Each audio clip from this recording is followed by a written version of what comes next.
আপনারা শুনছেন কালো রাত 24। আসসালামু আলাইকুম। চলে আসলাম সবার অনেক পছন্দের আয়েশাপরীর চমৎকার একটা গল্প নিয়ে। আয়েশাপরীর নাম ভাঙিয়ে আজকাল অনেক চ্যানেলে গল্প বলা হয়, তাই নকল আয়েশাপরীর গল্প শোনা থেকে বিরত থাকুন। আয়েশাপরী ও নিশাতের গল্পের লেখক মোহাম্মদ নিশাত আর কালো রাত 24 মানে এই চ্যানেলে আয়েশাপরীর গল্প প্রচার হয়। প্রিয় লিসেনার, আমি আপনাদের কথা মতো তাড়াতাড়ি আয়েশাপরীর গল্প নিয়ে আসি। আমি আপনাদের কথা রাখি, আপনারা আমার কথা রাখবেন। আপনারা সবাই গল্পটা শেয়ার করে দিন হোয়াটসঅ্যাপে, মেসেঞ্জারে, ফেসবুকে, গ্রুপের সবখানে। এতে করে অনেকে আমার এই গল্পটা শুনতে পারবে, এই চ্যানেলের বিষয়ে জানতে পারবে। আয়েশাপরীকে নিয়ে এই চ্যানেলে 15 থেকে 16টা গল্প আপলোড করা আছে। সবগুলো গল্প আলাদা আলাদা গল্পগুলো শুনে নেবেন। আমি ভিডিওর ডিসক্রিপশন বক্সে সবগুলো লিঙ্ক দিয়ে দিব। যারা চ্যানেলটি সাবস্ক্রাইব করেনি তারা করে দিন। আমি শুরু করছি আয়েশাপরী ও লাজিয়া পেতনি রহস্যময় গল্প। আর সাথে আছে আমি আপনাদের প্রিয় ইফতি।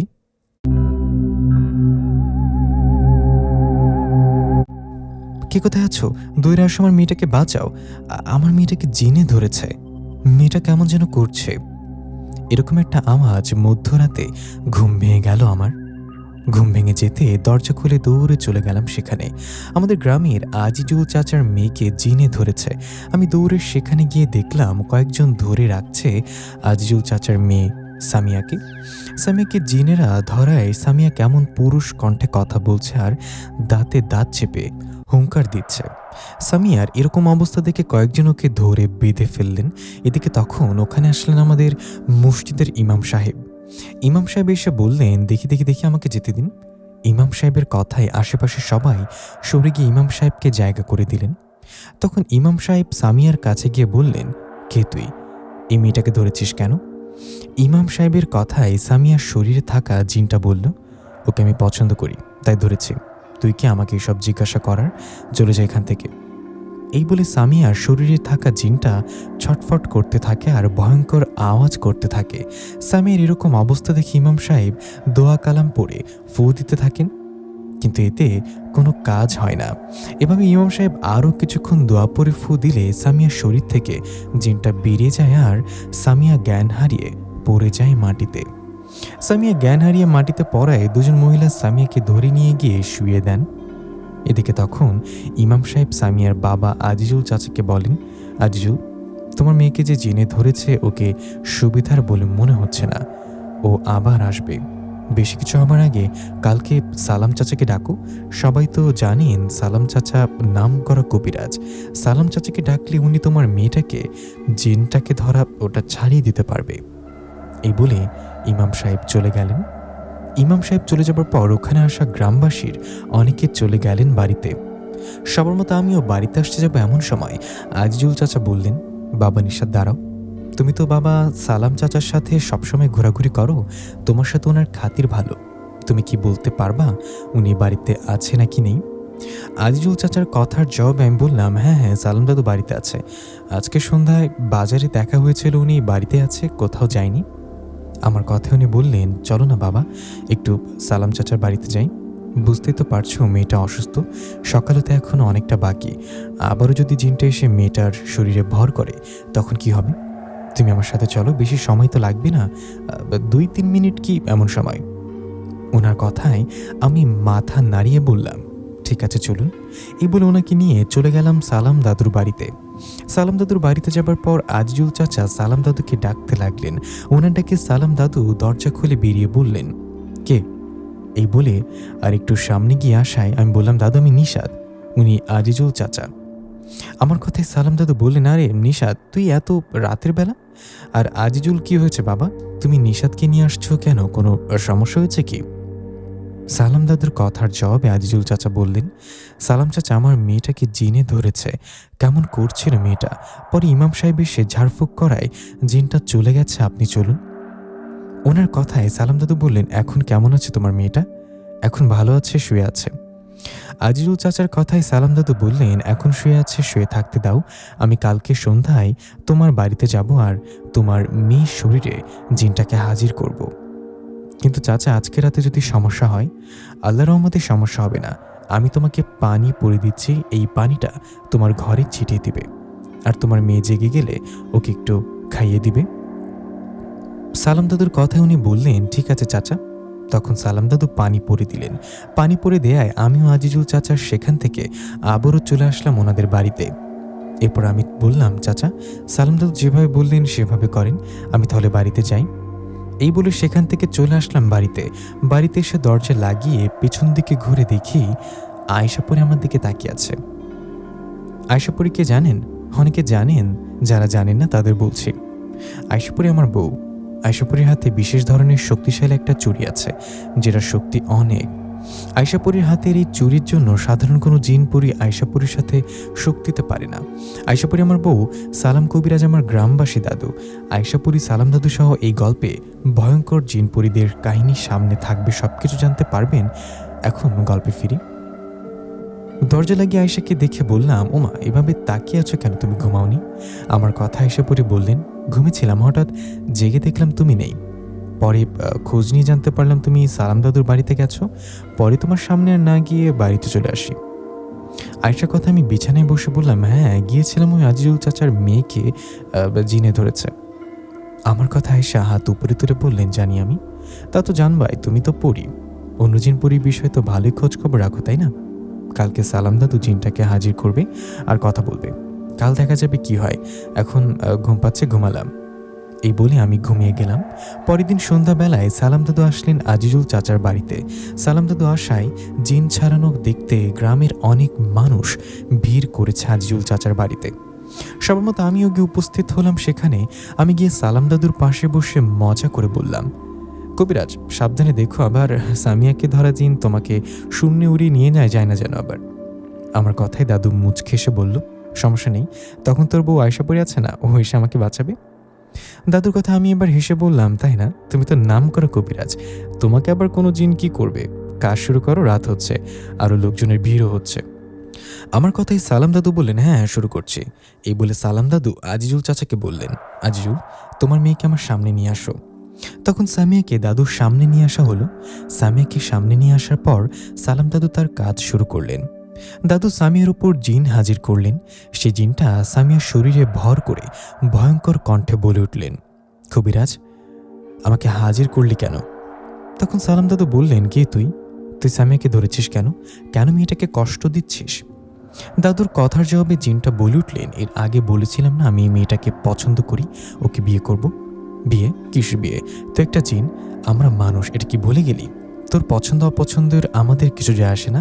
তুই এখনই মেয়েটাকে ছেড়ে যাবি, যদি না যাস তো তোর পরিণতি ভয়ঙ্কর হবে। সালাম দাদুর এমন কথায় সামিয়ার শরীরে থাকা জিনটা হা করে হাসতে হাসতে বলল, তুই কি করবি আমার? তুই আমার কিছুই করতে পারবি না। আমি মেয়েটাকে পছন্দ করে ওকে বিয়ে করব। আমি ওকে অন্য কারোর সাথে বিয়ে হতে দিব না। তার মানে তুই যাবি না? শেষবারের মতো বলছি, যাবি না? তখন জিনটা বললেন, না যাব না। এদিকে তখন সেখানে উপস্থিত গ্রামবাসী সবাই বলতে লাগলেন, সালাম চাচা জিনটাকে মেরে ফেলুন, নইলে বন্দি করুন। সবার এরকম কথায় সালাম দাদু জিনটাকে উদ্দেশ্য করে বললেন, দেখলি সবাই কি বলে? তোকে বাঁচার একটা সুযোগ দিয়েছিলাম, তুই আমার কথা শুনলি না। এখন বোতলবন্দি হওয়ার জন্য রেডি হয়ে থাক। এই বলে সালাম দাদু জিনটাকে বন্দি করবে এমন সময় জিনটা হাসতে হাসতে বলল, কবিরাজ থাম বলছি, এখনই থাম, নইলে আমার বন্ধুরা তোদের কাউকে ছাড়বে না। জিনটার এরকম কথায় সালাম দাদু বললেন, তোকে সহ তোর বন্ধুদেরও বন্দি করব। এই বলে দাদু আবারও ওকে বন্দি করতে গেলে হঠাৎ করে আশেপাশে প্রচণ্ড বাতাস শুরু হয়। আকাশ পরিষ্কার, ঝড় বৃষ্টি তো আসার কথা না, হঠাৎ করে এরকম বাতাস শুরু হলো কেন? প্রচণ্ড বাতাসে সেখানে আসলেন বিশাল আকারের একটা সাপ ও বিশাল বড় একটা বাঘ। বাঘ ও সাপটাকে দেখে সেখানে আসা গ্রামের সবাই ভয় পেয়ে চিৎকার দিয়ে যে যেদিকে পারে দৌড়াতে থাকে। এমন সময় সালাম দাদু সবাইকে বলতে থাকে, সবাই থামো, কেউ ভয় পাবেন না, এগুলো বাস্তব সাপ ও বাঘ না, এগুলো জিন, কেউ ভয় পাবেন না। কিন্তু সবাই যে যেদিকে পারছে দৌড়াচ্ছে। ওদিকে সাপ ও বাঘ রূপে থাকা জিন দুটো ভয়ঙ্কর আওয়াজ করে সবাইকে ভয় দেখাচ্ছে।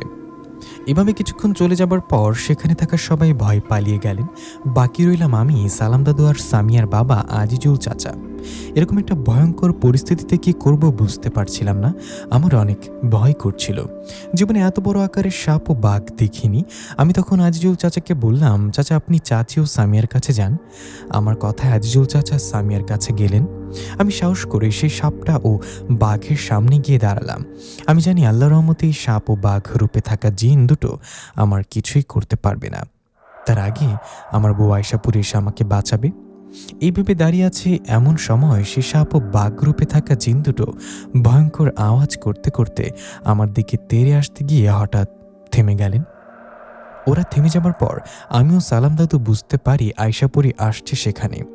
আয়শাপুরি সেখানে আসায় সাপ ও বাঘ রূপে থাকা জিন দুটো ভয় সেখান থেকে পালাতে গেলে আয়শাপুরি ওদের ধরে আঘাত করতে করতে আহত করে ফেলে রাখলেন। এদিকে বাকি রইল সামিয়াকে ধরা জিনটা। সামিয়াকে ধরা জিনটা তখন সামিয়ার শরীর থেকে বেরিয়ে আয়শাপুরীর সামনে এসে বললেন, আয়শাপুরী, তুই আমার বন্ধুদের মেরে আহত করলি, তোর এত বড় সাহস কি করে হয়? এই বলে সে আয়শাপুরীর দিকে তেড়ে আসে আয়শাপুরীকে আঘাত করতে। এমন সময় আয়শাকে ধরে প্রচণ্ড জোরে আঘাত করে, যার ফলে জিনটা সেখানেই মারা যায়। সে জিনটা মারা যাওয়ার পর ও আহত হওয়া বন্ধু জিন দুটো সেখান থেকে পালিয়ে যায়। আয়শা জিনটাকে মেরে সেখান থেকে চলে যায়। এদিকে তখন আশেপাশের পরিবেশ শান্ত হয়ে যায়। তখন সালাম দাদু বলেন, আজিজুল, আল্লাহর রহমতে তোমার মেয়েকে ধরা জিনটা চলে গেছে, ও আর কখনোই আসবে না। আল্লাহর রহমতে তোমার মেয়ে আস্তে আস্তে সুস্থ হয়ে উঠবে। আমি এখন আসি কেমন? এই বলে সালাম দাদু আমি হাঁটতে লাগলাম। হাঁটতে হাঁটতে সালাম দাদু বললেন, আয়শা জিনটাকে মেরে ফেলেছে। ফেলবি তো? ও কি জানে না আয়শাপুরীর শক্তির সম্পর্কে? সালাম দাদুর কথা আমি বললাম, হ্যাঁ, সেটাই তো তার উপর আসছে আমাকে আঘাত করতে। সেই জিনেরা আমাকে আঘাত করবে আর আমি আমার বউ আয়শা ছেড়ে দেবো ওকে? তা কি হয় নাকি? তা দাদু যাও, বাড়িতে যাও, আমি বাড়িতে যাই। এই বলে আমি আমার বাড়িতে চলে গেলাম। বাড়িতে যাবার পর মা বলল, নিশাত, কোথায় গিয়েছিলি? হাত মুখ ধুয়ে খেতে আয়। মায়ের কথায় হাত মুখ ধুয়ে ঘরে গেলাম খেতে। ঘরে গিয়ে আমার ছেলে ইয়ামিনকে কোলে নিয়ে আয়েশাকে বললাম, চলো মা, খেতে ডাকছে। এই বলে খাবার খেতে গিয়ে সবাই মিলে খাবার খেতে লাগলাম। খাবার সময় বাবা বললেন, বাবা নিশাত, সামনে তো বৃষ্টির সিজন, ভাবছি এখনই দোকানটা ঠিকঠাক করি, কি বলিস? বাবার কথা আমি খাওয়া থামিয়ে বললাম, হ্যাঁ বাবা, আমিও সেটাই ভাবছি। দোকানটা ভেঙে ভালো করে তুলে নিই, সেটাই ভালো হবে। তুমি কালকেই মিস্ত্রির সাথে কথা বলবে। আমার কথায় বাবা রাজি হলে খাবার খেয়ে চলে গেলাম ঘরে। ঘরে যাবার পর আয়শাকে বললাম, তুমি ওই জিনটাকে মেরে ফেললে কেন? আমার কথা আয়শা বললেন, আমি তো ওকে মেরে ফেলতে চাইনি, ওকে দুর্বল করার জন্য আঘাত করেছি, মরে গেছে। তাছাড়াও তোমাকেও আমাকে আঘাত করতে আসলে কি ওকে ছেড়ে দেবো ভাবছ? এই বলে আমিও আয়শাপুরি আরও কিছুক্ষণ গল্প করলাম। গল্প শেষে ঘুমিয়ে গেলাম আমি ঘুমানোর পর হঠাৎ মধ্যরাতের দিকে আমার ঘুম ভেঙে গেলে একটা অন্যরকম আওয়াজে, ওরকম আওয়াজ পেয়ে ঘুম ভেঙে যেতে দেখলাম আয়শা আমার দিকে তাকিয়ে আছে। আয়শাকে দেখে চোখ দিয়ে ইশারা করে বললাম, কিসের আওয়াজ? তখন আয়শা বলল, বাইরে অনেক জিন ও একটি পেতনি দাঁড়িয়ে আছে। মানে কেন? ওরা কারা? আমার কথা জবাবে আয়শা বলল, আজকে যে জিনটাকে মেরে ফেলেছি ওই জিনটার মা বাবা আসছে তাদের জিনদের নিয়ে। আয়শার কথায় আমি অবাক হয়ে বললাম, কি? আয়শা, কি বলো? এই বলে আমি দরজার ফাঁক দিয়ে বাইরে তাকিয়ে দেখে একটা বয়স্ক পরী আর পাশে ছোট্ট আকারের বামন আকৃতির একটা জিন, তাদের পেছনে আরো শত শত জিন। এরকম দৃশ্য দেখে আয়শার দিকে তাকালে আয়শা বললেন, নিশাত, ভয় পেও না, চুপ করে থাকো, দেখি ওরা কি করে। আয়শার কথায় চুপ করে রইলাম। এর ঠিক কিছুক্ষণ পর আমাদের ঘরের চারিদিকে কেমন ভয়ঙ্কর আওয়াজ শুরু হলো আর ঘরটা কেঁপে উঠতে লাগলো। এরকম অবস্থায় কোনো উপায় না পেয়ে আয়শাপুরী ঘরের বাইরে ওদের সামনে গেলেন। আয়শা ওদের সামনে যাওয়ায় ওদের মধ্যে সে বয়স্ক পরীটা বললেন, আয়শাপুরী, তুই আমার আদরের ছেলেকে হত্যা করেছিস, এর পরিণাম কতটা ভয়ঙ্কর হতে পারে ভাবতে পারছিস? আমি তোকে সহ তোর পরিবারের তো শেষ করবই, সাথে গ্রামের কাউকেই বাঁচতে দেব না। সে বয়স্ক পরীর কথা এসে বললেন, আপনার ছেলে সামিয়া নামের একটা মেয়েকে ধরেছে, ওকে ধরার পর নানান রকম হুমকি দিচ্ছিলেন। শুধু তাই না, আমার স্বামীও আমাকে আক্রমণ করতে আসছিল, আর তখন আমি ওকে আঘাত করেও মারা যায়। আয়শাপুরী আমার অনেক আদরের ছেলে ছিল, তুই যে কারণে ওকে মেরেছিস, তো আমি আমার ছেলের হত্যার প্রতিশোধ নিব। সে বয়স্ক পরীর কথায় পাশে থাকা ছোট্ট আকারের বামুন জিনটা বললেন, আয়শাপুরী, আমাদের ছেলেকে ছাড়িয়ে আমরা না যতটা কষ্ট পাচ্ছি, এর থেকে 1000 গুণ কষ্ট আমরা তোকে দেব। তোর পরিবারের আপনজনদের তোর সামনেই মেরে ফেলবো। সে বামুন জিনটার কথায় সে রেগে গিয়ে বলল, এরকম সাহস কখনো দেখাবি না। মুখ দিয়ে একবার সে কথা বের করেছিস, দ্বিতীয়বার এরকম কথা মুখ দিয়ে বের করলে তোর কথা বলার মুখটাই থাকবে না। আয়শাপুরী এরকম কথায় সে বামুন জিনটা হাসতে হাসতে বলল, তুই কাকে হুমকি দিস আয়শাপুরী? তুই জানিস আমি কে?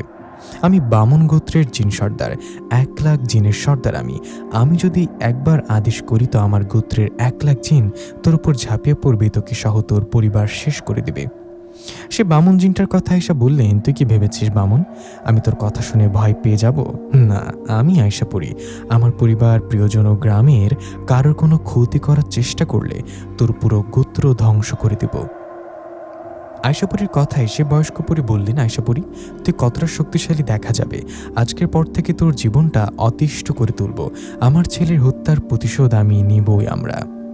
এই বলে চলে গেলেন ওরা চলে যাওয়ার পর আয়শা ঘরে আসে। আমি ভয়ে আয়শাকে বললাম, আয়শা এখন কি হবে? আমার তো অনেক ভয় করছে। আমার কথা আয়শা বললেন, ভয় পেও না নিশাত, আল্লাহর রহমতে আমাদের কিছু হবে না। জীবনে অনেক শক্তিশালী জিনপরির মুখোমুখি হয়েছে আমাকে ওরা ভয় দেখাতে পারবে না। আয়শা কথা আমি ওর দিকে তাকিয়ে বললাম, আয়শা আমি তো ওদের সব কথা শুনলাম, ওদের দেখেছিও আমি। ওখানে 2 রকম জিনপরি দেখলাম কেন? ওখানে থাকা বয়স্ক পরিটা ছাড়া বামন আকৃতির জিন ছিল। ওরা দুজনে কি স্বামী স্ত্রী নাকি? আমার কথা আয়শা বললেন, হ্যাঁ, বামন আকৃতির জিনটা বয়স্ক পরিটার স্বামী। এরকম আসলে হয় খুব কম। বামন জিনেরা তাদের গোত্রে বিয়ে করে। ওদের ক্ষেত্রে হয়তো একটু আলাদা কিছু হয়েছে। সামিয়াকে ধরা জিনটাকে আমি মেরে ফেলায় ওর বাবা মা আমাদের পিছনে লেগেছে। তুমি কাল থেকে একটু সাবধানে চলবা, ভয় পেও না। আমি কালকেই সালাম দাদুর সাথে দেখা করে কথা বলে দেখি কি করা যায়। আয়শা কথা আমি রাজি হয়ে আবারও ঘুমিয়ে পড়লাম। পরের দিন সকালে খাবার খেয়ে মাকে বললাম, মা বাবা কোথায়? বাবা বলছিল না দোকানে ভেঙে আবার নতুন করে করবে, মিস্ত্রির সঙ্গে কথা বলতে বলেছিলাম, বলেছে কি? আমার কথায় মা বললেন, সে ব্যাপারে কথা বলতে গেছে তোর বাবা। ও তাহলে ঠিক আছে। এই বলে আমি চলে গেলাম সালাম দাদুর বাড়িতে। সালাম দাদুর বাড়িতে যাওয়ায় দাদু আমাকে উদ্দেশ্য করে বললেন, কিরে রাতে জিনেদের কেমন দেখলি? কতজন জিন আসছিল? সালাম দাদুর কথায় অবাক হয়ে বললাম, দাদু তুমি জানো কিভাবে? সত্যি অনেক জিন আসছিল, ওদের মধ্যে একজন পরী ছিল। ওদের বিষয়ে কথা বলতেই তো আসলাম। বলো না তুমি কিভাবে জানলে? আমার কথায় সালাম দাদু বললেন, সমস্যা তো তোদের সাথে ঘটেনি, আমার সাথেও ঘটেছে। ওই বামন আকৃতির জিনেরা আমার কাছেও আসছিল আমার ক্ষতি করতে, কিন্তু আমার কিছুই করতে পারিনি। সালাম দাদুর কথা এসে পড়ি ওখানে এসে বলল, গতকাল কিছু করতে পারিনি, সামনে হয়তো পারবে। দাদু আপনি তো কবিরাজ, আপনি নিশ্চয়ই বামন আকৃতির জিনেদের বিষয়ে জানেন। ওরা সহজে কারোর পিছু লাগলে ছাড়ে না। আমি ওদের সন্তানকে মেরে ফেলেছি। ওদের সন্তানকে মারায় ওরা আমার আপনার উপরে যে কোনো সময় আক্রমণ করতে পারে। আয়শা কথায় সালাম দাদু বললেন, হ্যাঁ ঠিক বলেছ, ওরা আমাদের উপর আক্রমণ করার আগে আমাদের কিছু একটা করতে হবে। আমি বড় বাবা জিনকে ডাকি। বড় বাবা জিন তো বয়স্ক জিন, উনি ভালো মন্দ কিছু বলতে পারবে হয়তো। বড় বাবা জিনের বিষয়ে জানেন তো? যারা জানেন না তাদের বলছি। বড় বাবা জিন সালাম দাদুর বাবার বন্ধু ছিলেন। তখন থেকে বড় বাবা জিনের সাথে সালাম দাদুর পরিচয়। সালাম দাদুর কোনো জানার ইচ্ছা হলে বড় বাবা জিনকে ডাকেন আর সাহায্য নেন। তো সালাম দাদু বড় বাবা জিনকে ডাকতে যাবে এমন সময় আয়শাপুরি আমাকে বললেন, নিশাত দ্রুত বাড়িতে যাও, আমাদের ছেলে ইয়ামিনকে বামন জিনেরা ধরে নিয়ে যাচ্ছে। এ বলে আয়শা বাতাসে মিশে গেলেন। আয়শা বাতাসে মিশে যাওয়ার পর আমি দ্রুত চলে গেলাম বাড়িতে গিয়ে মাকে বললাম, মা ইয়ামিন কোথায়? আমার কথায় মা অবাক হয়ে বললেন, ইয়ামিন কোথায় মানে? তুই একটু আগে আমাকে বলে ইয়ামিনকে নিয়ে দোকানে গেলি। মায়ের এমন কথায় আমার মাথায় যেন আকাশ ভেঙে পড়ল। আমি তো ইয়ামিনকে নিয়ে যাইনি, এটা নিশ্চয়ই বামন জিনেদের কাজ। ওরা নিশ্চয়ই আমার রূপ নিয়ে আমার ছেলে ইয়ামিনকে ধরে নিয়ে গেছে। এই বিষয়টা আমি বুঝতে না পারলেও আয়শাপুরি নিশ্চয়ই বুঝতে পারছে। কিন্তু আয়শা কোথায় হতো তখন হঠাৎ করে চলে গেল। আমি এসব চিন্তা করছি, তখন মা বলল, কি রে কি চিন্তা করিস?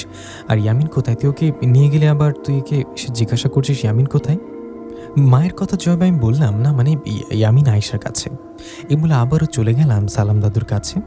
সালাম দাদুর কাছে যাবার পর দাদু আমাকে বললেন, নিশা কি হলো, তোর ছেলেকে পাইলি? না দাদু, ইয়ামিন বাড়িতে নেই। ওই বামন জিনেরা আমার রূপ নিয়ে ইয়ামিনকে নিয়ে গেছে। কি বলিস, আয়েশা কোথায়? দাদুর কথা জবাবে আমি আয়েশাকে স্মরণ করাই আয়েশা আসলেন সেখানে। আয়েশাকে দেখে আমি বলে উঠলাম, আয়েশা ইয়ামিনের কোনো খোঁজ পেলে?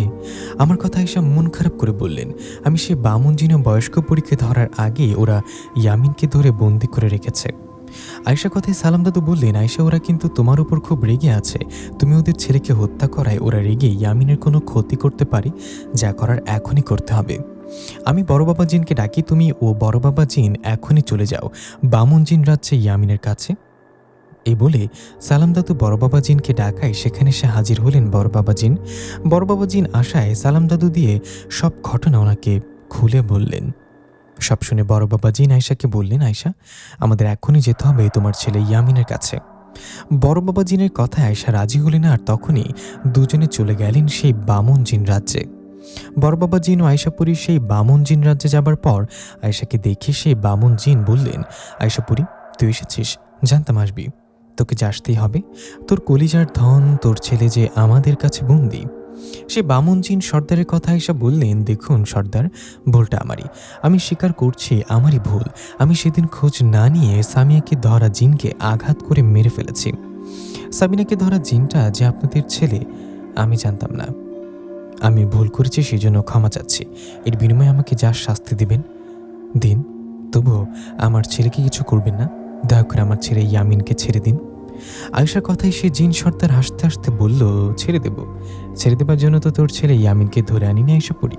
তোর ছেলেকে ধরে নিয়ে আসছি তোর সামনে হত্যা করতে। তুই আমাদের ছেলেকে হত্যা করেছিস, আমি তোর সামনে তোর ছেলেকে হত্যা করব। মৃত্যুর প্রতিশোধ হবে মৃত্যু। বামুন জিন সর্দারের কথায় বড় বাবা জিন বললেন, দেখুন সর্দার, আয়শাপুরী তো আপনার ছেলেকে মারতে চায়নি, ওকে আঘাত করেছে আর ও মারা গেছে। এটা কিন্তু ইচ্ছে করে মারা নয়, তাই দয়া করে ইয়ামিনকে ছেড়ে দিন। বড় বাবা জিনের কথায় সে বামন জিন সর্দার বললেন, তুই কি আমাকে বোঝানোর তুই আয়শাপুরীর হয়ে গোলামি করবি না? এই বলে উনি আদেশ করলেন ইয়ামিনকে সামনে নিয়ে আসার। বামন জিন সর্দারের আদেশে ওখানে ইয়ামিনকে নিয়ে আসলে জিন সর্দার বললেন, আয়শাপুরী, এখন দেখ, তোর সামনে তোর ছেলেকে মেরে ফেলবো, নিজের সন্তানের মৃত্যু দেখতে কেমন লাগে দেখ।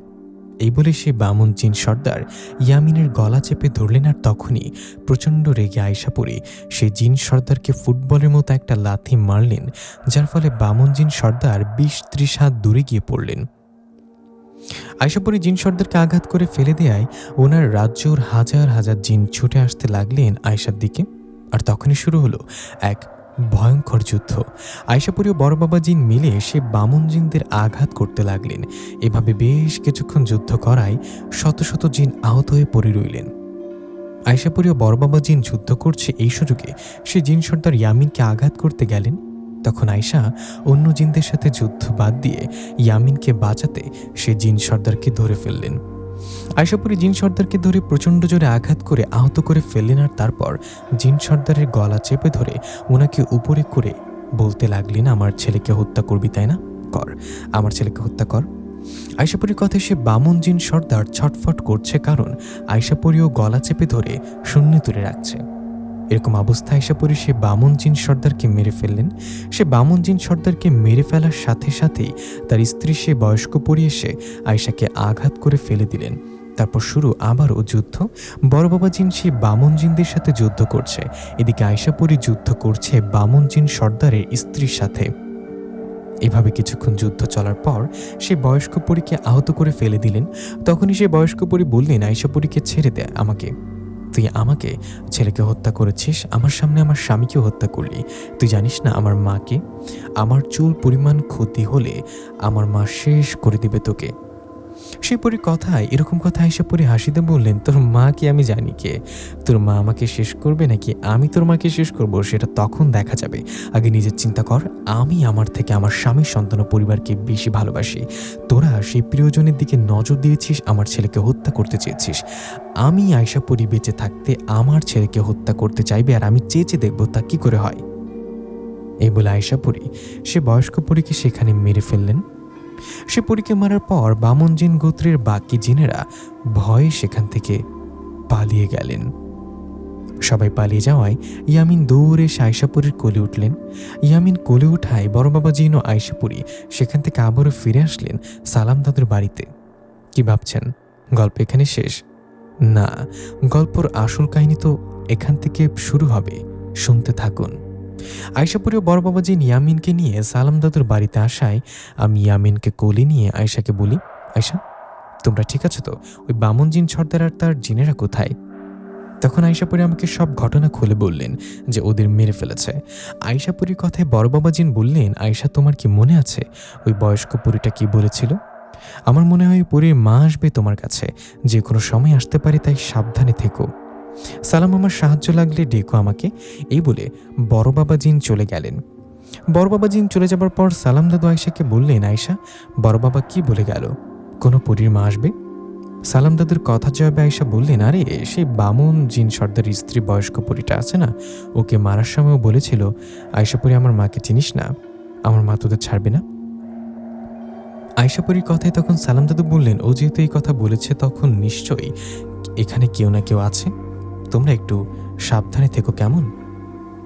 ঠিক আছে দাদু, আপনিও সাবধানে থাকবেন। এই বলে আয়শাও আমি ইয়ামিনকে সাথে নিয়ে বাড়ির দিকে যেতে লাগলাম। আমি ইয়ামিনকে কোলে নিয়ে হাঁটছি আর আয়শা অদৃশ্যভাবে আমার সাথে সাথে হাঁটছে। তখন আমি আয়শাকে বললাম, আয়শা, আমার কেমন জানি মনে হচ্ছে সামনে ভয়ঙ্কর কিছু ঘটতে যাচ্ছে। বয়স্ক পরীটা মারা যাওয়ার সময় বলেছিল ওর মায়ের কথা, ওর কথা মতো ওর মা আসবে নিশ্চয়ই। আয়শা, তুমি সাবধানে থেকো, তোমার কিছু হয়ে গেলে আমার কি হবে, ইয়ামিনের কি হবে? নিশাত, তুমি ওসব নিয়ে চিন্তা করো না তো। আমার সাথে যুদ্ধ করতে হলে বিশেষ ধরনের শক্তিশালী জিনপুরে আসতে হবে, যার মাঝে বিশেষ ক্ষমতা আছে, সে পারবে আমার সাথে যুদ্ধ করতে। ওরকম ছাড়া কোনো জিনপুরে আসলে আমার কিছুই করতে পারবে না। আয়শার কথা আমি আর কথা না বাড়িয়ে দুজনে চলে গেলাম বাড়িতে। বাড়িতে যাবার পর মা বললেন, এই তো ইয়ামিন আসছে। বৌমা নিশাত বলল, তুমি ইয়ামিনকে নিয়ে কোথাও গেছো? তখন আয়শা পরি আমার দিকে তাকিয়ে বলল, মাকে বললেন, মা, ওই জিনরাজ যেটু গিয়েছিলাম। আয়শাপুরীর কথায় মা কিছু না বললে আমিও আয়শা চলে গেলাম ঘরে। সেদিন রাতে আমি, বাবা, মা ও আয়শাপুরী খাবার খাওয়ার সময় বাবা বললেন, বাবা নিশাত, আমি মিস্ত্রিদের সাথে কথা বলেছি, কালকে দোকানের সব মালামাল বাড়িতে এনে রাখতে হবে, আর ওরা দোকান ভেঙে নতুন করে দিবে। বাবার কথায় আমি খেতে খেতে বললাম, ঠিক আছে বাবা, সকালে তুমি আমি দোকানে গিয়ে একটা গাড়ি করে দোকানের সব মালামাল নিয়ে এসে বাড়িতে রাখবো। আমার কথায় বাবা রাজি হলে আমিও আয়শা খাবার খেয়ে চলে গেলাম ঘরে। ঘরে যাওয়ার পর আয়শা ও আমি দুজনে গল্প করতে করতে ঘুমালাম। আমি ঘুমানোর পর একটা স্বপ্ন দেখলাম। আমি দেখলাম ভয়ঙ্কর দেখতে একটা বৃদ্ধা মহিলা মানুষ, ওনার মুখটা ভয়ঙ্কর, চুলগুলো সাদা, চোখগুলো আগুনের মতো জ্বলজ্বল করছে। সব থেকে ভয়ঙ্কর বিষয় হলো ওই বৃদ্ধা মহিলার জিহ্বা সাপের মতো বিশাল বড়। এরকম একজন মহিলা আমাদের গ্রামের দিকে হেঁটে আসছে। এরকম স্বপ্ন দেখে আমার ঘুম ভেঙে গেলে আমি বুঝতে পারি সকাল হয়ে গেছে। সকাল হলে বিছানা থেকে উঠে হাত মুখ ধুয়ে খাবার খেতে খেতে আয়শাকে বললাম, আয়শা শোনো না, আমি না রাতে ভয়ঙ্কর একটা স্বপ্ন দেখেছি। আমি দেখি একটা ভয়ঙ্কর বৃদ্ধা মহিলা, যার চোখে ও মুখে ভয়ানক দেখতে, আর তার জিহ্বা সাপের মতো লম্বা হয়ে নড়াচড়া করে। আমার কথা আয়শা অবাক হয়ে বললেন, তাই নাকি? বিষয়টা তো অস্বাভাবিক লাগছে। আচ্ছা, এরকম হঠাৎ হতেই পারে, স্বপ্নে তো যে কেউ দেখে। যদি আবারও স্বপ্নে ওই বৃদ্ধা ভয়ানক মহিলাকে দেখো তাহলে আমাকে বলবা, কেমন? আয়শা কথায় রাজি হয়ে খাবার খেয়ে মাকে বললাম, মা, বাবা কোথায়? দোকানের মালামালগুলো নিয়ে আসার কথা বাবাকে বের হতে বলো। আমার কথায় মা ঘর থেকে বেরিয়ে এসে বলল, তোর বাবা চলে গেছে, উনি বলছে তুই ঘুম থেকে উঠে খাবার খেয়ে যেন দোকানে যাস। মায়ের কথা আমি আর দেরি না করে চলে গেলাম বাজারে। বাজারে গিয়ে একটা ভ্যান গাড়ি করে দোকানের মালামালগুলো বাড়িতে নিয়ে আসলাম। বাড়িতে আসার বেশ কিছুক্ষণ পর দুপুর হলে খাবার খেয়ে বিকালের দিকে চলে গেলাম সালাম দাদুর বাড়িতে। সালাম দাদুর বাড়িতে যাবার পর দেখলাম দাদু নেই। তখন পাশের বাড়িতে সালাম দাদুর বিষয়ে জিজ্ঞাসা করে উনি বলল, সালাম দাদু আজিজুল চাচার বাড়িতে গেছে, যে আজিজুল চাচার মেয়ে সামিয়াকে জিনে ধরেছিল, মনে আছে? তো সালাম দাদু ওখানে গেছে শুনে আমি চলে গেলাম আজিজুল চাচার বাড়িতে। সেখানে যাবার পর দেখলাম আজিজুল চাচা উঠানে বসে আছে, পাশে সালাম দাদু বসে। আমি ওখানে যাবার পর সালাম দাদু বলল, কিরে তুই এখানে? দাদুর কথা জবাবে আমি বললাম, তোমার বাড়িতে গিয়েছিলাম, গিয়ে দেখলাম তুমি নাই, পরে শুনলাম এখানে আছো, তাই এখানে আসলাম। ও আচ্ছা, বস এখানে। দাদুর কথায় আমি এসে বসলাম। দাদু, এখানে কোনো সামিয়া আবার কোনো সমস্যা হয়েছে নাকি? আমার কথায় সালাম দাদু মাথা নাড়িয়ে বললেন, সামিয়া না, আজিজুলের সমস্যা হয়েছে। দাদুর কথায় আজিজুল চাচার দিকে তাকিয়ে জিজ্ঞাসা করলাম, চাচা কি হয়েছে আপনার? তখন আজিজুল চাচা তার বাম হাতটা কষ্ট করে উপরে তুলে বলল, এই হাতটা নাড়াচাড়া করতে পারছি না, প্রচণ্ড ব্যথা করছে। গতকাল রাতে আমার সাথে ভয়ঙ্কর একটা ঘটনা ঘটেছে, তাই তো সালাম চাচাকে ডাকলাম। আজিজুল চাচার কথায় আমি জিজ্ঞাসা করলাম, কি হয়েছে? তখন আজিজুল চাচা বললেন, গতকাল রাতে আমি শুয়েছিলাম, হঠাৎ মধ্যরাতের দিকে আমার ঘুম ভেঙে যায় কারোর ডাকে। আমার ঘুম ভেঙে যাওয়ায় আমি দরজা খুলে বাইরে বের হই, কিন্তু কাউকে দেখতে পাই না। এদিকে তখন আমার ঘরের পেছন থেকে আবারও কেউ আমাকে ডাকে। ঘরের পেছনে কারোর ডাক শুনে ওখানে গিয়ে দেখি সাদা কাপড় পরা একজন বৃদ্ধা মহিলা। ওনাকে প্রথমে দেখি স্বাভাবিক লাগছিল। আমি ওনাকে দেখে জিজ্ঞাসা করি, কে আপনি? আপনি আমার নাম নিয়ে ডাকছেন কেন? আমার কথায় সে বৃদ্ধা বললেন, তোকে ডাকছি কারণ তোকে দিয়ে শুরু করব মৃত্যুর খেলা। তোর মেয়ের জন্য আমার আদরের নাতি মারা গেছে। সে বৃদ্ধা মহিলার কথায় আমি কিছু না বুঝে বললাম, আপনি কি বলছেন? আমাকে দিয়ে মৃত্যুর খেলা শুরু করবেন মানে কি? আর আমার কারণে আপনার কোন নাতি মারা গেছে? আমার কথায় সে বৃদ্ধা মহিলা এবার তার রূপ পরিবর্তন করে ভয়ঙ্কর একটা রূপ নেন। ওনার ভয়ঙ্কর রূপ দেখে আমি ভয়ে সেখান থেকে দৌড়াতে গেলে সে বৃদ্ধা মহিলা তার একটা হাত সাপের মতো লম্বা করে আমার পা টেনে ধরে, আর তখন আমি মাটিতে পড়ে যাই। আমি মাটিতে পড়ে যাওয়ার পর সে বৃদ্ধা মহিলা তার জিহ্বা লম্বা করে আমার হাতের মধ্যে আঠা জাতীয় কি একটা লাগিয়ে দেন। সে আঠার মতো জিনিসটা আমার হাতে লাগার সাথে সাথেই জ্বলতে শুরু করে। তখন আমি ব্যথায় চিৎকার দিয়ে উঠি। আমার চিৎকারে আমার মেয়ে ও আমার স্ত্রী আমার কাছে দৌড়ে আসলে সে বৃদ্ধা মহিলা ভয়ঙ্কর বাতাসে মিশে যান। সে ভয়ঙ্কর বৃদ্ধা মহিলা চলে যাবার পর আমার মেয়ে ও আমার স্ত্রী আমাকে ধরে নিয়ে ঘরে আসে। ঘরে আসার পর আমার এই হাতটা আস্তে আস্তে অবশ হয়ে যায়। হাতটা ফুলে গেছে অনেক। রাতে এরকম ঘটনা ঘটে। আমি সালাম চাচাকে ডাকলাম। আজিজুল চাচার কথায় আমি যেন আকাশ থেকে পড়লাম। উনি যে বৃদ্ধা মহিলার কথা বললেন, ওনাকে তো আমি গতকাল রাতের স্বপ্ন দেখেছি। এই ভেবে সালাম দাদুকে বললাম, দাদু এদিকে একটু আসো। কথাটা বলে সালাম দাদুর হাত ধরে টেনে ওনাকে ফাঁকা কোথাও নিয়ে এসে বললাম, দাদু ভয়ঙ্কর কিছু মনে হয় ঘটতে চলেছে। আজিজুল চাচার যে ভয়ঙ্কর মহিলাটার কথা বললেন, ওনাকে আমি গতকাল রাতে স্বপ্নে দেখেছি। আমার কথায় সালাম দাদু এবার অবাক হয়ে বললেন, কি তুইও দেখেছিস? আমি তো একই রকম স্বপ্ন দেখেছি। কি বলো দাদু, তুমি আমার মতো স্বপ্ন দেখেছ? দাদু বিষয়টা কিন্তু একদম স্বাভাবিক না, এখন কি করবা? আজিজুল চাচার সাথে এরকম কেন ঘটলো এটা কি জানো?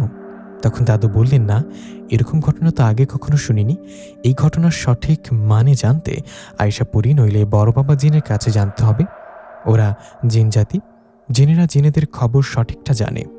এই বলে সালাম দাদুর আজিজুল চাচার কাছে গিয়ে বললেন, আজিজুল তোমাকে যে ভয়ঙ্কর বৃদ্ধ মহিলাটা ভয় দেখিয়েছে, ও কিন্তু সাধারণ কোনো মহিলা না, ও একটা ডাইনি নইলে পেতনি হবে।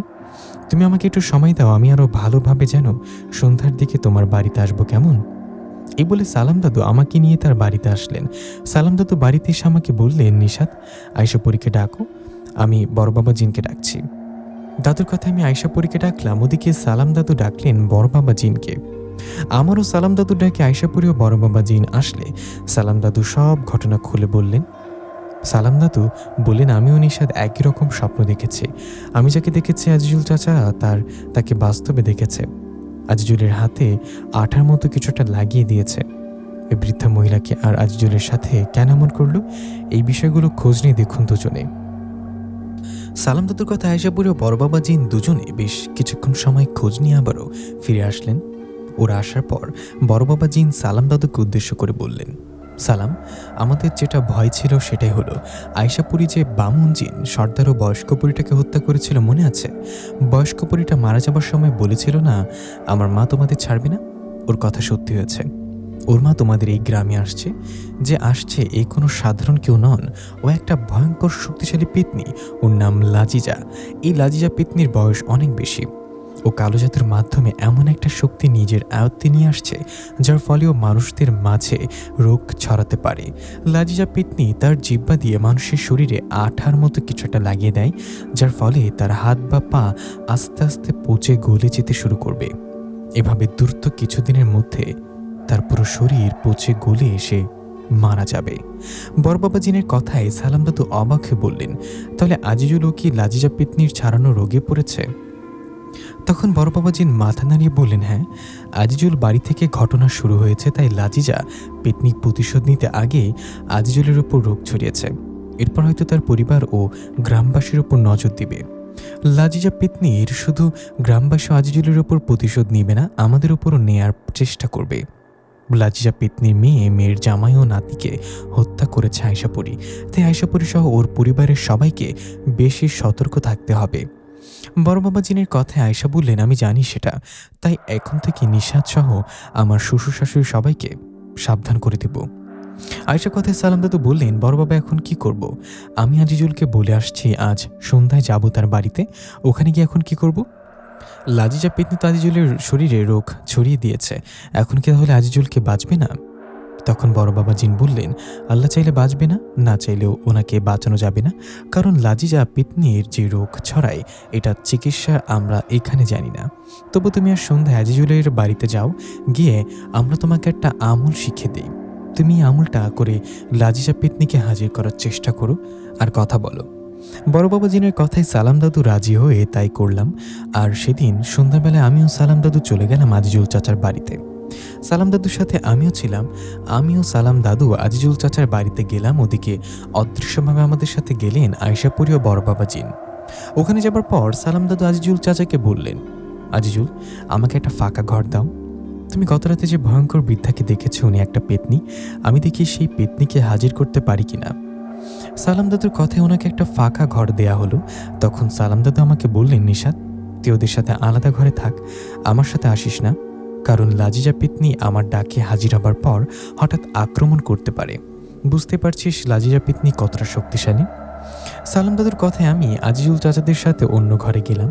ওদিকে তখন ফাঁকা ঘরে সালাম দাদু যাবার পর লাজিজা পিতনিকে হাজির করার চেষ্টা শুরু করলেন। এভাবে বেশ কিছুক্ষণ কেটে গেলেন, কিন্তু এতেও কোনো লাভ হলো না। সালাম দাদুর ডাকে সেই পেতনি হাজির হলেন না। অনেক চেষ্টা করেও পেতনিকে হাজির করতে না পেরে সালাম দাদু সেই ঘর থেকে বেরিয়ে এসে বললেন, আজিজুল, সে পেতনি তো কোনোভাবে হাজির হচ্ছে না, আমাকে আবার কালকে চেষ্টা করতে হবে, আমি আরও ভালোভাবে জেনে নিই কিভাবে পেতনিকে হাজির করা যায়। এই বলে সালাম দাদু আমি বাড়ির দিকে যেতে থাকি। আমরা বাড়ির দিকে যাওয়ার সময় ফাঁকা একটা জায়গায় যাওয়া হঠাৎ আমাদের ঘিরে ধরলেন কালো পোশাক পরা ভয়ানক দেখতে শত শত জিন। শত শত জিন আমাদের ঘিরে ধরায় আমার কাছে আসলেন বড় বাবা জিন ও আয়শাপুরি। আয়শাপুরি ও বড় বাবা জিন আমাদের পেছনে দাঁড়িয়ে আছে, ওদিকে সামনে পেছনে সবখানে ঘিরে রাখছে জিনেরা। এমন সময় সেখানে এসে হাজির হলেন ভয়ঙ্কর সেই লাজিজা পেতনি। লাজিজা পেতনির চেহারা বাস্তবে আমি প্রথম দেখলাম। ওর চোখে মুখ খুব ভয়ানক দেখতে। লাজিজা পেতনি সেখানে এসে আয়শাপুরীকে উদ্দেশ্য করে বললেন, কেমন আছিস আয়শাপুরী? জানি ভালো নেই, তোকে ভালো থাকতেও দিব না। আমার প্রধান শত্রু তুই। তোদের সবাইকে তো আমি ভয়ঙ্করভাবে মারব, তার আগে তোদের গ্রামের সবাইকে শেষ করেছি। গ্রামের সবার মাঝে রোগ ছড়িয়ে ওদের মারব, কিন্তু তোরা কাউকে সাহায্য করতে পারবি না। তোরা কাউকে সাহায্য করতে না পেরে ব্যর্থ হলে আমার দেখতে ভালো লাগবে। আয়শাপুরী, তুই আমার নাতি, আমার মেয়ের জামাই, সবাইকে হত্যা করিস না। আমি তোর সামনে তোর পরিবারকে ভয়ঙ্কর মৃত্যু দেব। লাজিজা পিতনির কথা আয়শাপুরী লাজিজা পিতনির মুখের কাছে গিয়ে চোখে চোখ রেখে বললেন, তোর মেয়েও এরকম সাহস করেছিল, তার পরিণাম কি হয়েছে জানিস তো লাজিজা? তুই গ্রামের সবার মাঝে রোগ ছড়াবি, আমার পরিবারের সবাইকে মারবি, এটা দেখে কি আমি বসে থাকবো? আমার হাতে মরতে না চাইলে এখনই এসব বন্ধ কর আর চলে যায় এই গ্রাম থেকে। আয়শাপুরীর কথা লাজিজা পিতনি বিকট শব্দে হাসতে হাসতে বলল, আমি তোদের সবার জন্য অভিশপ্ত হয়ে আসছি, কাউকেই ছাড়বো না আমি। লাজিজা পিতনির কথায় আয়শাপুরী লাজিজার ওপর আক্রমণ করলেন। তখন শুরু হলো লাজিজা পিতনি ও আয়শাপুরীর যুদ্ধ। আয়শাপুরীর হাতে শক্তিশালী ছুরি থাকায় আয়শাপুরী অনেক শক্তিশালী জানেন নিশ্চয়ই। ওদিকে লাজিজা পিতনির শক্তিও কম না, কারণ লাজিজা পিতনি কালো জাদুর মাধ্যমে নিজের শক্তি বাড়িয়েছে। দুজনে যুদ্ধ করছে, একজন আরেকজনকে আঘাত করছে। এভাবে ওদের মাঝে বেশ কিছুক্ষণ যুদ্ধ চলার পর আয়শাপুরী ও লাজিজা পিতনি দুজনেই দুর্বল হয়ে গেলেন। তখন লাজিজা পিতনি বললেন, আয়শাপুরী, আমার সাথে লাগতে আসবি না, আমার যা করার আমি করব। আমি গ্রামের সবাইকে শেষ করব, তোকে সহ তোর পরিবারের সবাইকেও শেষ করব। আজকে পর তুই আমার কাছে বাধা হয়ে দাঁড়ালে গ্রামের মানুষকে ছেড়ে তোর পরিবারের পেছনে আগে লাগবো। এই বলে বাতাসে মিশে গেলেন লাজিজা পেতনি ও তার অনুসারী জিনেরা। ওরা চলে যাবার পর আমি আয়শার কাছে গেলাম আর বললাম, আয়শা, তুমি ঠিক আছো তো? তখন আয়শা আমার হাত ধরে বলল, হ্যাঁ। এই বলে আয়শা সালাম দাদুকে বললেন, দাদু, আপনি বাড়িতে যান, আমিও নিশাত বাড়িতে যাই, সাবধানে থাকবেন। বুঝতে পারছেন লাজিজা পেতনির বিষয়। আয়শার কথায় বড় বাবা জিন চলে গেলেন, সালাম দাদুও চলে গেলেন বাড়িতে। ওরা বাড়িতে যাবার পর আমিও আয়শাপুরী বাড়িতে চলে আসলাম। বাড়িতে আসার পর আয়শা বললেন, নিশাত, মা বাবাকে বলে দাও এখন থেকে কারোর ডাকে যেন বাড়ি থেকে বের না হয়, আর বাবাকে বলে দিবা রাতের বেলা যেন বাজারে না যায়। বুঝতে পারছো লাজিজা পেতনির কোনো সময় যে কোনো সময় রোগ ছড়িয়ে দিতে পারে। আয়শা কথা মতো আমি তাই করলাম, মা বাবাকে সাবধান করে দিলাম। এই ঘটনার পরের দিন থেকে শুরু হলো লাজিজা পেতনির অত্যাচার। লাজিজা পেতনি আজিজুল চাচার শরীরে রোগ ছড়ানোর পর ওনার মেয়ে সামিয়ার শরীরেও রোগ ছড়ালেন। এরপর একই রাতে গ্রামের আরও কয়েকজনের শরীরে রোগ ছড়ালেন। আজিজুল চাচার শরীরে রোগ ছড়ানোর পর উনি ডাক্তার দেখিয়েছিলেন। ডাক্তার ওনাকে দেখে মলম ও ওষুধ দিয়েছিল, কিন্তু এতে কোনো লাভ হয় না। লাজিজা পরি তার জিহ্বা সাপের মতো করে শরীরে যে আঠার মতো বিষ লাগিয়ে দেন, সেটার কারণে শরীরে পচে যেতে শুরু করে। এভাবে কেটে গেল 2টা দিন। দুদিনের মধ্যে গ্রামের বেশ কয়েকজনের শরীরে এরকম রোগ ছড়ানোর ফলে সবাই মিলে জড়ো হয়ে সালাম দাদুর বাড়িতে আসলেন। সালাম দাদুর বাড়িতে আসে সবাই দাদুকে বললেন, সালাম ভাই, আপনি এত বড় একজন কবিরাজ, আপনি নানান জায়গায় গিয়ে জিনপরি ছাড়ানোর কাজ করেন, অথচ আমাদের গ্রামের মধ্যে আমরা অসুস্থ হয়ে যাচ্ছি ওই ভয়ঙ্কর বৃদ্ধা পেতনিকে দেখার পর এখনও কিছু করতে পারছেন না। সবার কথায় সালাম দাদু বললেন, দেখুন, হঠাৎ কিছু কেউ আক্রমণ করলে সেটা বোঝা যায় না। আপনাদের মাঝে যে রোগ ছড়িয়েছে ও একটা পেতনি ও বয়স্ক অনেক ও কালো জাদুর মাধ্যমে রোগ ছড়ায়।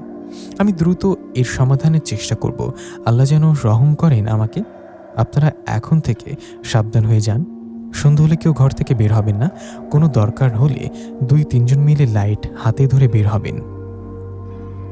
আমি ওই পিতৃর মুখোমুখি হবার ব্যবস্থা করছি। আপনারা আমার কথা মেনে চলুন। এখন চলে যান, আমি আমার কাজ করব। সালাম দাদুর কথায় সবাই চলে গেলে সালাম দাদু বড় বাবা জিন ও আয়শাপুরীকে তার কাছে ডাকলেন।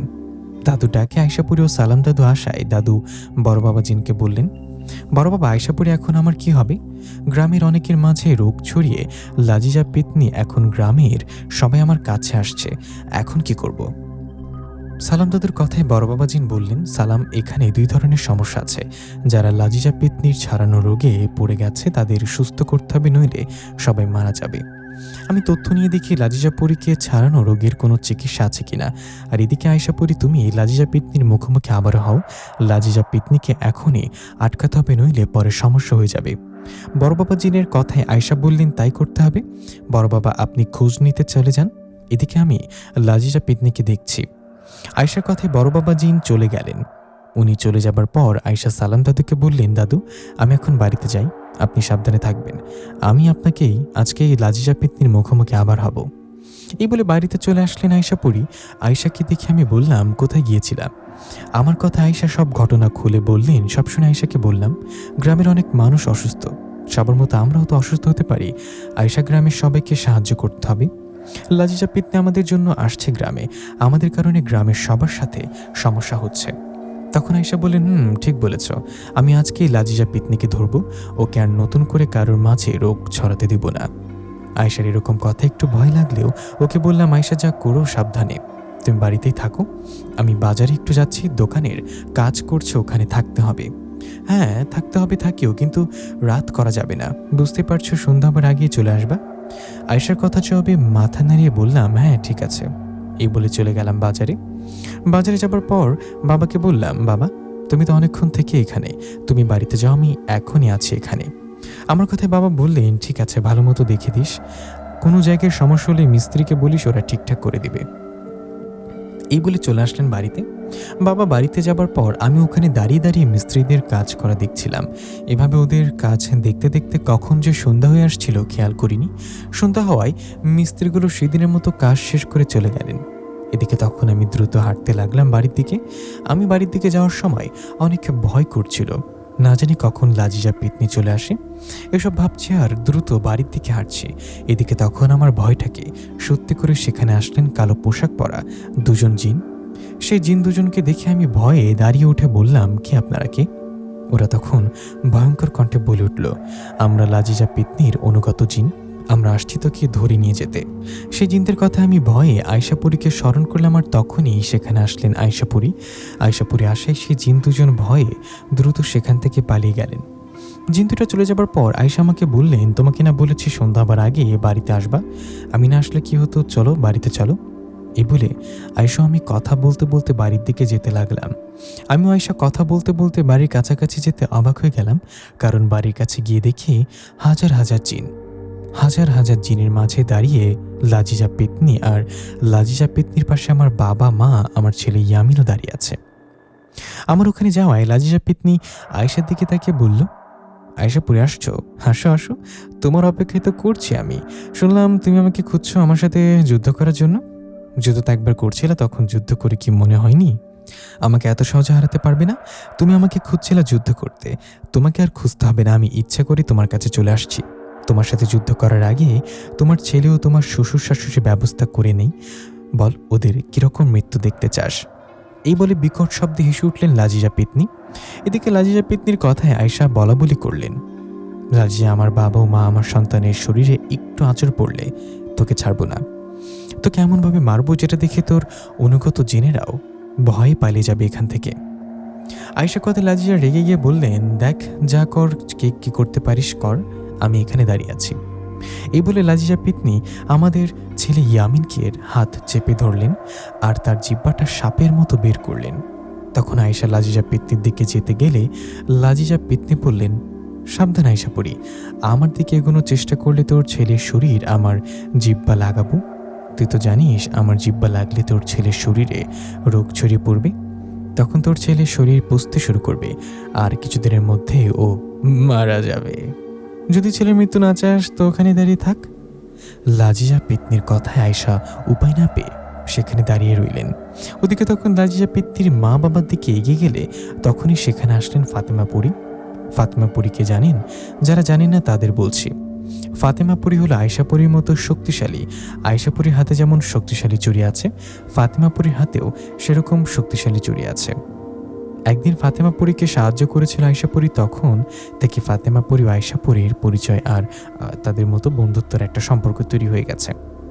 তো ফাতেমা পরী সেখানে এসে লাজিজা পেতনিকে আঘাত করে ফেলে দেন। তখন আয়শা পরী দ্রুত গিয়ে ইয়ামিনকে নিয়ে মা বাবার কাছে দেন আর একদিকে দাঁড়াতে বললেন। ওদিকে ফাতেমা পরীর আঘাতে লাজিজা পেতনি পড়ে গিয়ে রেগে তার অনুগত জিনদের আদেশ করলেন যুদ্ধ করার জন্য। লাজিজার কথায় ওর অনুগত জিনেরা ফাতেমা পরী ও আয়শা পরীর সাথে যুদ্ধ করতে লাগলেন। আয়শা পরী ও ফাতেমা পরী জিনেদের সাথে যুদ্ধ করার মাঝে আবার লাজিজা পেতনিকে আঘাত করেন। এভাবে বেশ কিছুক্ষণ যুদ্ধ চলার পর লাজিজা পেতনি রেগে একটা গর্জন করেন আর তার জিহ্বা সাপের মতো করে লম্বা করে আমার পাশের মধ্যে তার আঠার মতো বিষ লাগিয়ে দেন। লাজিজা পেতনির আমার গায়ে এরকম বিষ লাগিয়ে দিয়ে আমি চিৎকার করে উঠি। ওদিকে তখন যুদ্ধ থেমে যায় আর আয়শা দ্রুত আমার কাছে এসে আমাকে জড়িয়ে ধরে লাজিজা পেতনির দিকে তাকিয়ে বলে, সেটা কি করলি? তখন লাজিজা পেতনি হাসতে হাসতে বললেন, তোর স্বামীর মাঝে রোগ ছড়িয়ে দিলাম, বারবার আমার কাজে বাধা দেয়, তাই না আয়শা পরী? আমাকে বারবার আঘাত করবে, আমি তোকে ছেড়ে দেব? তোকে তো ছাড়বো না। তোর স্বামীর মাঝে রোগ ছড়ালাম, এখন বাঁচা, তোর স্বামীকে কিভাবে বাঁচাবি? এই বলে সেখান থেকে দ্রুত চলে গেলেন লাজিজা পেতনি ও তার অনুগত জিনেরা। ওরা চলে যাবার পর আমি চিৎকার করছি, আয়শা আমাকে জড়িয়ে ধরে রাখছে। আমার এরকম দেখে ওদিকে মা বাবা দৌড়ে আমার কাছে এসে বললেন, নিশাত বাবা, কি হয়েছে তোর? মা বাবার কথা আয়শা কান্না ভরা চোখে বললেন, লাজিজা পেতনি ওর মাঝে রোগ ছড়িয়েছে, এখন কি হবে বাবা? বড় বাবা জিন তো খোঁজ নিতে গিয়েছিল এই রোগের চিকিৎসা আছে কিনা, উনি তো এখনো আসলেন না। আয়শা পরীর কথায় তখনই চলে আসলেন সালাম দাদু ও বড় বাবা জিন। বড় বাবা জিনকে দেখে আয়শা বললেন, বড় বাবা, লাজিজা পেতনি আমার স্বামীর উপরে রোগ ছড়িয়েছে, আপনি কি কোনো তথ্য পেয়েছেন এই রোগের কোনো চিকিৎসা আছে কিনা? আয়শার কথায় বড় বাবা জিন মাথা নাড়িয়ে বললেন, হ্যাঁ আমি জানতে পারছি, কিন্তু এই কাজটা খুব কঠিন হবে। বড় বাবা জিনের কথা আয়শা বললেন, কি জানতে পেরেছেন? কিভাবে সবার আগে রোগ ছড়ানো যাবে বলুন না, আমার খুব টেনশন হচ্ছে। তখন বড় বাবা বললেন, টেনশন করো না, আমি বলছি, আমার কথা খুব মনোযোগ দিয়ে শোনো। তখন বড় বাবা জিন বললেন, আমাদের জিনদের মধ্যে একটা গোত্র আছে, সেই জিন গোত্র একটা মায়াবী জঙ্গল আছে, সে জঙ্গলে জন্ম নেওয়া বিশেষ এক ধরনের মায়াফল, সেই মায়াফল কাটলে রক্তের মতো কিছু একটা বের হয়। সেই ফলে রক্তের মতো জিনিসটা জমজম পানির সাথে মিক্স করে যদি সবার শরীরে লাগানো যায় তাহলে লাজিজা পেতনির ছড়ানো রোগ থেকে আল্লাহর রহমতে ভালো হবে। লাজিজা পেতনির ছড়ানো রোগের চিকিৎসা এটাই, ছাড়া আর কোনো উপায় নেই যদি আল্লাহ ভালো না করেন। তখন সালাম দাদু বড় বাবা জিনকে বললেন, বড় বাবা, আপনি যেহেতু ফলটার খোঁজ পেলেন তাহলে ওদের বলতেন আপনাকে যেন ফলটা দেয়, আপনি বললেই তো হতো। সালাম দাদুর কথায় বড় বাবা জিন বললেন, আমি ফলটার খোঁজ পাবার পর ওখানে গিয়েছিলাম ফলটা চাইতে, কিন্তু ওখানে একটা ঝামেলার জন্য ফলটা আমাকে দেয়া হয়নি। ওই জিন রাজ্যের বর্তমান দুজন জিন সর্দার, একজন জিন রাজ্যের একজন জিন সর্দার থাকে, কিন্তু ওখানে দুজনের মধ্যে কে আসল জিন সর্দার হবে এটা নিয়ে ওদের মাঝে ঝগড়া চলছে। আমি সে ফলটা আনতে গেলে একজন অনুমতি দেয় তো অন্যজন মানা করে, তাই ফলটা নিয়ে আসতে পারিনি। বড় বাবা জিনের কথা এসে বললেন, বড় বাবা, আমি যাব, আমি গিয়ে ওদের বুঝিয়ে যেভাবে হোক সে মায়াফল নিয়ে আসবো। আয়েশা কথায় বড় বাবা জিন রাজি হয়ে আয়েশাকে ওই জিন গোত্রের ঠিকানা বললেন। তখন আয়েশা পরি আমাকে জড়িয়ে ধরে চোখের পানি ছেড়ে দিয়ে বললেন, আল্লাহ রহমতে তোমার কিচ্ছু হবে না। তোমার বউ যেভাবে হোক ওই মায়াফল নিয়ে আসবে। কথাটা বলে আয়েশা পরি সালাম দাদুকে বললেন, দাদু আমি তো চলে যাচ্ছি জিন রাজ্যে ফল নিয়ে আসতে। কোনদিন আসবো জানি না, আমি না আসা পর্যন্ত আপনি আমাদের বাড়িতে থাকেন। বলা তো যায় না লাজিজা পেতনি আবার কখন এসে বাবা মা বা ইয়ামিনের কোনো ক্ষতি করে। সালাম দাদুকে বলার পর বড় বাবা জিন ও ফাতেমা পরীকেও বললেন আমাদের কি দিকে যেন খেয়াল রাখেন। এই বলে আয়েশা পরি চলে গেলেন ওই জিন রাজ্যে। ওখানে যাবার পর আয়েশা পরি সাধারণ জিনদের কাছে জানতে পারলেন ওই রাজ্যের যে দুইজন জিন সর্দার হতে চায় ওরা আসলে আপন ভাই। ওদের দুই ভাইয়ের মধ্যে একজনের নাম জাবেদ, আরেকজনের নাম হামিদ। জাবেদ হলো বড় ভাই, হামিদ হলো ছোট। ওদের বাবা মারা যাওয়ার পর দুই ভাই জিন সর্দার হতে চায়। তো ওদের বিষয় সব জানার পর আয়েশা পরি আগে বড় ভাই জাবেদের কাছে চলে যায়। আয়েশা পরিকে দেখে জাবেদ জিন বলেন, আপনি কে? তখন আয়েশা পরি সব ঘটনা খুলে বলে। আয়েশা পরি আরও বলে, আমাকে আপনাদের রাজ্যের মায়াবী জঙ্গলে জন্ম নেওয়া মায়াফল লাগবে। দয়া করে যদি মায়াফলটা দিতেন অনেক উপকার হতো। আয়েশা পরির কথায় জাবেদ জিন আয়েশাকে বলে, না না, এটা যেমন তেমন ফল না। এই ফল দিয়ে কারোর উপকারের থেকে ক্ষতি করা যায় বেশি। আমি এই ফল আপনাকে দিব না। তাছাড়াও আমাদের রাজ্য থেকে এখন কে সর্দার এটা নিয়ে ঝামেলা চলছে। আপনি চলে যান এখান থেকে। জাবেদ জিনের কথায় আয়েশা পরি কোনো উপায় না পেয়ে তার ছোট ভাই হামিদ জিনের কাছে যায়। হামিদ জিনের কাছে আয়েশা পরি যাওয়ার পর হামিদ জিন আয়েশাকে দেখে বললেন, কি তুমি তুমি আমার পাশে কেন? তখন আয়েশা পরি হামিদ জিনকেও তার সাথে ঘটা সব ঘটনাগুলো খুলে বললেন। সব ঘটনা খুলে বলে সেই ফলটার কথা বললেন। আয়েশা পরি অনুরোধ করে বলে ফলটা যেন তাকে দেয়া হয়। আয়েশা পরির সব কথা শুনে হামিদ জিন বললেন, আয়েশা পরি আমি তোমার বিষয়ে আমার বাবার কাছে শুনেছি। বাবা বলেছিল তোমার হাতে নাকি শক্তিশালী ছুরি আছে যার শক্তি অনেক। আমি তো তোমাকে সাহায্য করতে চাই, আমি চাই তোমাকে মায়াবী জঙ্গলের মায়াফল দিতে, কিন্তু আমি চাইলেও আমার বড় ভাইয়ের জন্য পারবো না। তুমি তো এতক্ষণে শুনেছ আমার বাবা মারা যাওয়ার পর আমিও আমার বড় ভাই দুজনে এই রাজ্যের জিন সর্দার হতে চাই। এই নিয়ে দুই ভাইয়ের মাঝে ঝগড়া হয়েছে। আমাদের জিন রাজ্য জিনের সংখ্যা প্রায় 1,00,000। এই 1,00,000 জিনের মাঝে অর্ধেক জিন আমার বড় ভাইয়ের পক্ষে আর বাকি অর্ধেক আমার পক্ষে। দুই দলের শক্তি প্রায় সমান। আয়েশা পরি তোমার তো অনেক শক্তি, তুমি যদি আমাকে যুদ্ধ করতে সাহায্য করো তো আমি কথা দিচ্ছি তোমার মায়াফল দিয়ে দেবো আমি তোমাকে। তুমি আমার হয়ে আমার ভাই ও ভাইদের জিনেদের সাথে যুদ্ধ করে ওদের পরাজিত করতে পারলে আমি হব এই রাজ্য সর্দার। তখন তোমাকে মায়াফল দিতে কোনো বাধা থাকবে না। হামিদ জিনের কথায় আয়েশা পরি আমাকেও গ্রামের সবাইকে বাঁচাতে ওর কথায় রাজি হয়ে গেলেন। তখন হামিদ জিন খুশি হয়ে আয়েশাকে বললেন, ঠিক আছে, তাহলে তুমি আজকে রাতটা আমার এখানে থাকো। কালকে তোমাকে সহ আমার সকল জিনদের নিয়ে যুদ্ধে ঝাঁপিয়ে পড়ব। হামিদ জিনের কথা আয়েশা পরি ওখানে থাকেন সেই রাতটা। এদিকে লজিজার পেতনির ছাড়ানো রোগে আক্রান্ত হয়ে আমার অবস্থা খারাপ। আমার পা থেকে শরীর ছড়িয়ে পড়েছে, পুরো শরীরে ব্যথা, এক পাও এক হাত নড়াচড়া করতে পারছে না। শুধু আমি না, লাজিজার পেতনির ছাড়ানো রোগে আক্রান্ত সকলের অবস্থা খুবই খুবই খারাপ। লাজিজা পেতনি প্রথমে আজিজুল চাচা ও তার মেয়ের ওপর রোগ ছড়িয়েছিল, ওদের মধ্যে আজিজুল চাচা বেছে নেই, সে মারা গেছে। আজিজুল চাচা মারা যাওয়ায় ভয়ে সবার অবস্থা খারাপ, শরীরে মাংস পচে যাওয়ার অনেকেই ডাক্তারের চিকিৎসা নিয়েছেন, কিন্তু এতে কোনো লাভ হয়নি। আয়েশা পরি জিন রাজ্যে এদিকে সেদিকে ছুটে ছুটে সুযোগ খুঁজে লাজিজা পেতনির সুযোগের অপেক্ষায় থাকেন আমার বাবা মা আমার ছেলে ইয়ামিনের ক্ষতি করতে। সালাম দাদু, ফাতেমা পরি ও বড় বাবা জিনের জন্য তা করতে পারে না। আমরা সবাই আয়েশা পরির অপেক্ষা করতে থাকি। ওদিকে রাত পেরিয়ে সকাল হয়।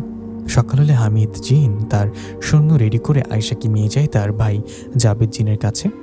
জাবেদ জিনের কাছে সৈন্য সকল জিনদের নিয়ে যাবার পর জাবেদ জিন তার ছোট ভাই হামিদকে বলেন, হামিদ, তুই এর আগেও আমার সাথে যুদ্ধ করেছিস, তুই ভালো করে জানিস আমার সাথে যুদ্ধে পারবি না, আমি হব এই রাজ্যের জিন সর্দার। বড় ভাই জাবেদ জিনের কথায় হামিদ জিন বলেন, বড় ভাই তুমি হয়তো জানো না আমার সাথে এখন কে আছে। আমার সাথে আছে আয়েশা পরি। আমি আয়েশা পরিকে মায়াফল দেব, বিনিময়ে আয়েশা পরি আমার হয়ে তোমার ও তোমার সৈন্যদের সাথে যুদ্ধ করবে। হামিদ জিনের কথায় জাবেদ জিন আয়েশার দিকে তাকিয়ে বলল, আয়েশা পরি তুমি এখান থেকে চলে যাও, আমার ভাইয়ের মাঝখানে এসো না। তুমি চলে না গেলে আমার ভাইয়ের সাথে তোমার অবস্থাও খারাপ করব। জাবেদ জিনের কথা আয়েশা পরি বলেন, আমি আপনাকে অনুরোধ করলাম আমাকে মায়াফল দিতে, আমার স্বামী সহ গ্রামের সবাই রেগে আক্রান্ত, কিন্তু আপনি ফলটা দিতে রাজি হলেন না। আমাদের সবাই খুব খারাপ একটা রোগে আক্রান্ত হয়েছে, তবু আপনি ফলটা দিতে রাজি না হলেও আপনার ভাই আমাকে ফলটা দিতে রাজি ঠিকই হয়েছে। আমার যেভাবে হোক ফলটা চাই, এর বিনিময়ে আপনার সাথে যুদ্ধ করতে হলেও। আয়েশাপুরীর কথায় জাবেদ জিন রেগে যায়। রেগে গিয়ে তার সৈন্য জিনদেরকে বলে আয়েশাপুরী ও হামিদ জিনের সাথে যুদ্ধ করতে। জাবেদ জিনের কথায় জিন তার আয়েশাপুরীর দিকে তেড়ে আসে। এদিকে তখন হামিদ জিন তার সৈন্যদের হুকুম করার আগে আয়েশাপুরী হামিদ জিনকে বলে, কাউকে লাগবে না, আমি একাই পারবো আপনার ভাই জাবেদ ও তার জিনদের সাথে যুদ্ধ করতে। এ বলে আয়েশাপুরী যুদ্ধ করতে থাকে আর মুহূর্তেই জাবেদ জিনের সৈন্য জিনদের আহত করতে থাকে। আয়েশাপুরী একাই, ওরা শত শত হাজার হাজার, তবুও আয়েশাপুরীর সাথে যুদ্ধে তারা কেউ পারছে না।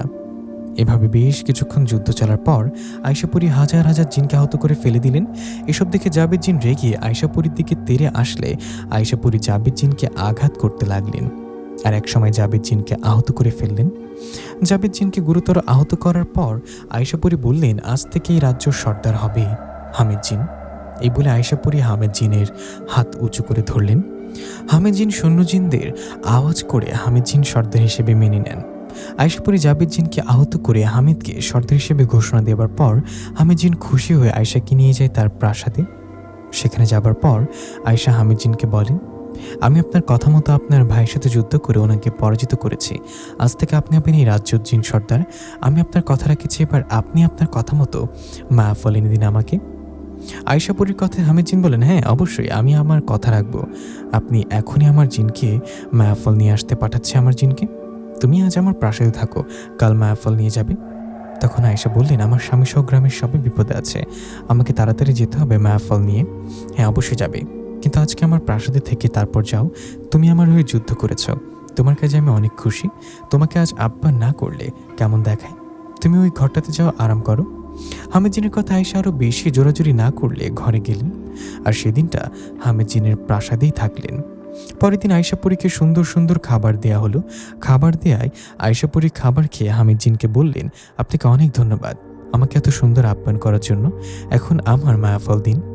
আয়েশাপুরীর কথায় হামিদ জিন কয়েকটা মায়াফল দেখিয়ে বলল, এই যে তোমার জন্য মায়াফল নিয়ে আসছি আমি তোমাকে মায়াফল দিব, তার আগে তোমাকে একটা প্রস্তাব দিই। আমার প্রস্তাবে রাজি হতে হবে। তুমি অনেক শক্তিশালী, তোমার যুদ্ধ করার শক্তি ও পাওয়ার দেখে আমি তোমার প্রেমে পড়ে গেছি। আমি তোমাকে বিয়ে করতে চাই। হামিদ জিনের কথা আয়েশা অবাক হয়ে হামিদ জিনকে দিকে তাকিয়ে বললেন, কি আপনি কি মজা করছেন নাকি? তখন হামিদ জিন বললেন, না একটু মজা না, আমি সত্যি তোমাকে পছন্দ করে ফেলেছি, আমি তোমাকে বিয়ে করতে চাই। তখন আয়েশা বললেন, না কিন্তু আমি তো বিবাহিতা, আপনি তো সবই জানেন। সব জেনে আমাকে বিয়ে করার কথা বলা বোকামি। আমার স্বামী আছে, সন্তান আছে, আমার স্বামী সহ অনেকে রেগে ও রোগে আক্রান্ত, তাই সব না বলে দয়া করে আমাকে মায়াফলটা দিয়ে দিন। আয়েশাপুরীর কথায় হামিদ জিন বললেন, আগে আমাকে বিয়ে করতে হবে। তোমার মতো শক্তিশালী পরী হলে আমার রাজ্য ভালো থাকবে, আমিও মাথা তুলে রাজ্য শাসন করতে পারবো।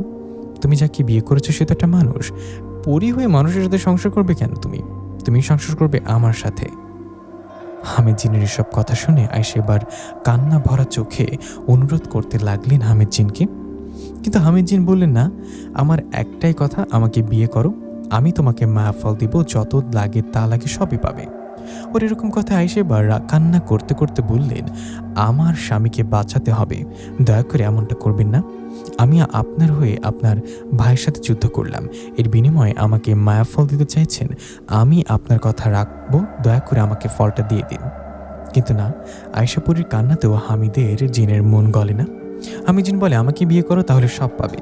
এই বলে সামনে এগিয়ে এসে আয়েশাপুরীর হাত ধরায় সাথে সাথে আয়েশাপুরী হামিদ জিনকে লাথি মেরে ফেলে দিলেন। আয়েশাপুরীর আঘাতে হামিদ জিন রেখে তার জিনদের আদেশ করলেন আয়েশাপুরীকে ধরে যেন বন্দি করা হয়। হামিদ জিনের আদেশে ওনার শূন্য জিনেরা আয়েশাপুরীকে ধরতে আসলে আয়েশা ওদের সবাইকে আঘাত করে ফেলে দেন। তখন হামিদ জিন আরও অনেক শক্তিশালী জিনদের আদেশ করেন। হামিদ জিনের আদেশে শত শত জিন আসলে সবাইকে মুহূর্তে আহত করে ফেললেন আয়েশাপুরী।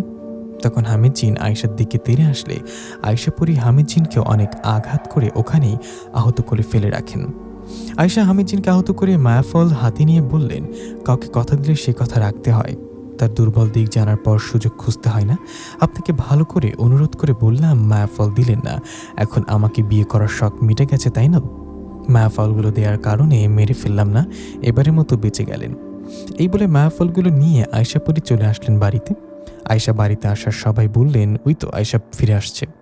তখন আয়শা সোজা আমার ঘরে এসে আমার পাশে বসে আমার হাত ধরে বললেন, নিশাত, আমি আসছি, আল্লাহর রহমতে মায়াফল নিয়ে আসছি। আল্লাহ চাইলে তুমিও গ্রামবাসী এখন সুস্থ হবা। আয়শাপুরীর কথায় সালাম দাদু বললেন, আয়শা, তুমি মায়াফল নিয়ে আসছো দেখে খুশি হলাম। আমাদের আর দেরি করা ঠিক হবে না।